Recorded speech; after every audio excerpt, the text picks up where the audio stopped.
want to do a quick video on how you can do more pull-ups. And this one's an easy one. It's when you get on the pull-up bar. I'm using this to simulate a pull-up bar. What you want to do is establish a rhythm. And the easy way to do that is by breathing. So when you go up, breathe in.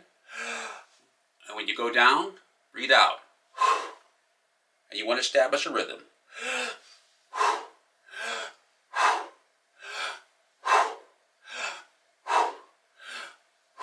And you get the idea. Now the key to this is that as long as you have a rhythm, you'll find that you'll be able to do more pull-ups. Usually most people can do pull-ups for around 40 seconds to a minute. But once you break that rhythm, then you're going to struggle to do 2 or even 3 more. So the key is this. Establish a rhythm with your breathing, and then can keep that rhythm as long as you possibly can.